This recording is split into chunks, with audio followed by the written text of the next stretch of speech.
Lex Reads. So in today's video, we actually are going to do my monthly favorites, my August monthly favorites. This month I read a lot. I read 7 books in total. That's a lot for me. Usually I read about like 2 to 3, but I had a whole week off, so I got a lot of reading. Again, we're also going to do music and movies, so yeah, let's get started. So first with the books. The first book I read was Eric Jerome Dickey, Liar's Game. I did a buddy read with Samaya from Gap Visions Only, and girl, this was not my favorite of Eric Jerome Dickey. I am a huge Eric Jerome Dickey fan. I've read several of his books, and this one I just did not like. This couple, Dana and Vince, they lied throughout their whole relationship. You got a little bit of closure, but it just was not, it wasn't about nothing. So yeah. The next I read Zara Hussein Is Here by Sabrina Khan. Now this is my second book of hers, and she's an author where if she comes out with something, I will be getting. She's actually coming out with another YA novel next month, and I am getting it. So she writes YA, and this book is basically about a girl named Zara who is Muslim, and she goes to school with this horrible individual, this boy, and he just writes all these like racial slurs on her locker and all of that, and he does something really horrible that it impacts if they're going to get their green card, and you just see how it goes. She is such a great writer. Her first book, I always forget how to say it, The Lies of Roxana Ali. I'll put a picture up. That one was fantastic. Guys, if you haven't read any of her works, please pick them up. I can't even tell you like which one to pick up because they're both really good. Next is The Mothers by Britt Bennett. Now, I read this in a day, and the reason why I read it in a day is because first I read The Vanishing Half, then I read The Mothers. Okay, so let's talk about The Mothers first. This one, like I said, after reading The Vanishing Half, I wanted to read this because Britt Bennett's writing is so good. I've had this book for since it came out, and I didn't read it, but when I tell you she knows how to tell a story, she knows how to write. Only hiccup with me with her is sometimes the ending. It's kind of like, again, I always say closure, but she's still such a great writer where it's like it almost kind of doesn't matter, because she knows how to tell a full rounded story, and I really love that. I love the fact that this talks about the church, talks about the Black church, and you have the main character Nadia, who has recently lost her mother, and you see the church, gets involved with her family. She's the only child with her dad. And you basically just see how she lives, and this, she gets involved with the pastor's son, and there's some consequences and things like that. And then, he gets stuck with the life that he doesn't really, it's almost kind of like he's complacent. And then you have her friend, which, I love her friend. What was her friend's name? Aubrey. Aubrey was so like innocent and pure. I really loved her.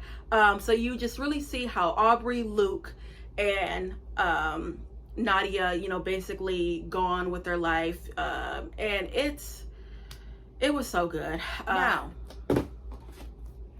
this, amazing. I love how she made one of the twins, because I don't want to say without, one of the twins was true to herself, the other twin kind of wasn't, but you understood why. I think this book obviously talks about passing. If you like Black of the Berry by Wallace Thurman, or Passing by Nella Larson, or Plum Bun by Jesse Redmond Fawcett. Basically, like all the books from the Harlem Renaissance. You would like this because it talks about passing, talks about the complexity of passing. The one thing that I think I was connected to this story is my family from both sides is from Louisiana. And this is set in a town, a fictional time in Louisiana. And some of the things that she talks about, like how it's like a little saying or whatever in the South, like if you drink coffee, you get black. And I have only heard that from the people from the South. And just little things, you know, about dark skinned people versus light skin. Again, it's a Southern thing. And she really like tapped into that. And that's one reason why I think I just, like I said, again, really connected to the story, because I've heard, you know, all of those little racial nonsense. But I don't even know. I mean, it's no point in me even telling the synopsis of the story. Everybody knows the synopsis of this story. Everybody knows this story. I know it has been optioned to be a film. Hopefully they do it right, because this story was just, I really liked it. I'm sorry. And I like it so much. You guys know if I like a book, I will get 2 of them, and I did. So this one I tabbed and highlighted. This one is my pretty copy to, you know, display on my shelf. So, yeah. Next is Carlton Collins. I read One Way to Heaven. That is a story. It's clearly Carlton Collins is from the Harlem Renaissance. He was a poet. So the story, One Way to Heaven, it's about a couple. What's that couple? I know the girl's name is Maddie, Sam. So Sam, he's kind of like a, you kind of say a peddler. He goes to churches and basically says that he is, you know, giving his life to God, and then you have the congregation that gives him money and, you know, food and stuff like that, and he just disappears. Well, he does that one day, and it's a girl named Maddie that, you know, she truly wants to be saved and all of that, and, you know, she repents and that, and then she starts having feelings for Sam, and he has feelings for her, and then, you know, they end up getting married, and that's all I'm gonna say, because I don't want to give it away. Sam got on my nerves. The way he treated that little innocent church girl. But Maddie was like, Maddie's gonna get treasures in heaven, okay? Because the way she handled a lot of stuff, it couldn't have been me. That's all I gotta say. Now, this collection, it's hard to get One Way to Heaven, like an individual book. This is actually a collection of his poems and writings and essays, because he's known for his poetry. Only wrote one book, which was One Way to Heaven, and critics didn't like it. He's always been compared to Langston Hughes. He kind of was like, you know, number 2, and Langston was number 1. So some people kind of forget about Carlton Collins. Personally, he's not my favorite poem. I do like Langston a little bit better than him, but he does have some poems that I really do like. I would urge you guys to, you know, check out at least his poetry, because he can write. And even with One Way to Heaven, it wasn't my favorite, but he knows how to tell a story. He knows how to write. Usually poets, you know, they know how to write. So, yeah, but One Way to Heaven wasn't my favorite. Next, which, oh, my heart. Anne Frank, The Diary of a Young Girl. This was sent to me by Random House, and when I tell you I enjoyed every bit of it, it was the first time I read this, and I enjoyed it so much. Again, you guys saw the video I did about me talking about the book and going to a Holocaust museum and just experiencing everything. Anne has my heart. I love this girl. I honestly do.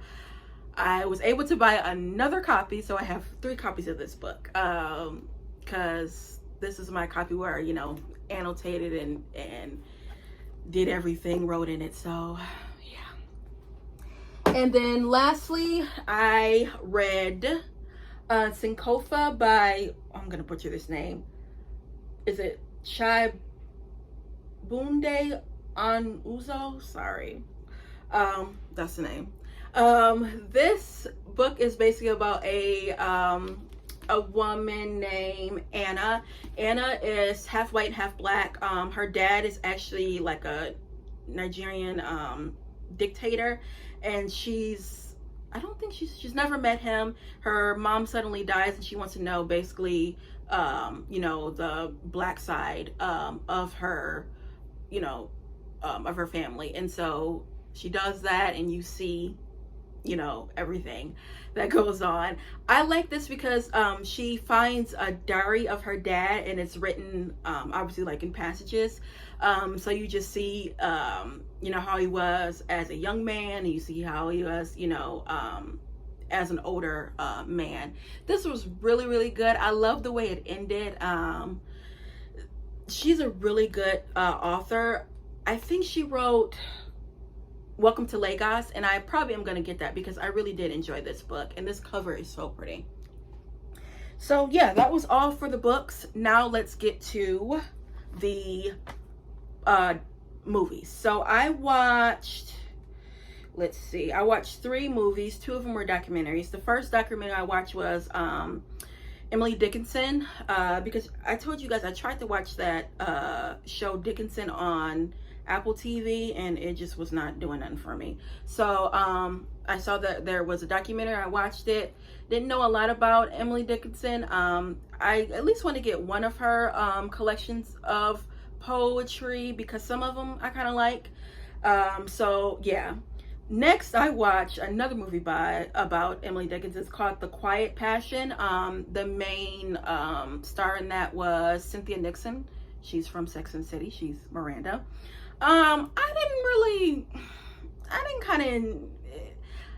It wasn't my type of movie. I think it's a one and done.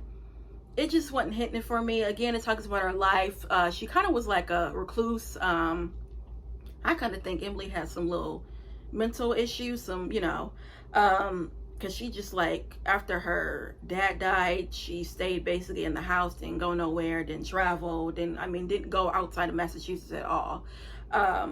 She really was just in her room writing. So yeah, it wasn't, like I said, it's a one and done. I saw it, I'm not seeing it again. And then the last documentary I watched was Anne Frank Remembered. That actually was a documentary that came out in 1998, I believe, and it won an Academy Award. Again, you just see Anne, from the little time that she was here. You learn about her family, you learn about the other family that was in hiding. You learn about, how they were able to basically survive in the annex from 1942 to 45, I think. So yeah, I urge you guys to really check that out because it was fantastic. All right, so that's all I did for the movies. Music. Again, I just did individual songs. I didn't do a whole album like I usually do, which I got to get back on that. So the first song that I listened to is actually a new song. It's by Mary J. Blige, Come and See About Me. It's from her new album. I think it's Hello Gorgeous. Love that song. It's a single. I watched the video too. It's Mary J. Blige. Mary J. Blige can just sing anything, but that is my tune. Next, I listened to Atlantic Starr. This is real old school. When Love Calls. This is like the original group, because they had a lot of members. Oh my goodness, I love that song. That's my tune. I love Atlantic Starr. Send For Me, that is also my tune. But yeah, When Love Calls, great. Next, I listened to Demi Lovato, 29. That's also from her new album. I like that song. I like Demi Lovato. I do. I personally like her little pop stuff a little bit better. But this song is real deep. Y'all gotta listen to it. It's real deep. But yeah, it got a little rock. Well, not a little. It's a rock song basically. But it's a bop. And then lastly, I listened to a song called Let It Whip by Dazz Band, which is also an old school band that came out, I want to say in the 70s, 80s. Again, another tune, another jam. I like old school music. You know, I can, like I said, I tap into a little bit of new school, but give me some old school all the way. That's where the real tunes are, okay? So yeah, that's all that I read, watched, and listened to this month. I had a really good month. I'm excited about next month because next month is my birthday month. I will be 31. I'm getting up there, but it's a blessing to get older. So I will have a haul because I'm actually gonna have to do 2 separate hauls because I've been buying books before my birthday, and of course I'm gonna have a book haul for my birthday. So yeah, guys, that's all I have for you, and I'll be back with more Black books.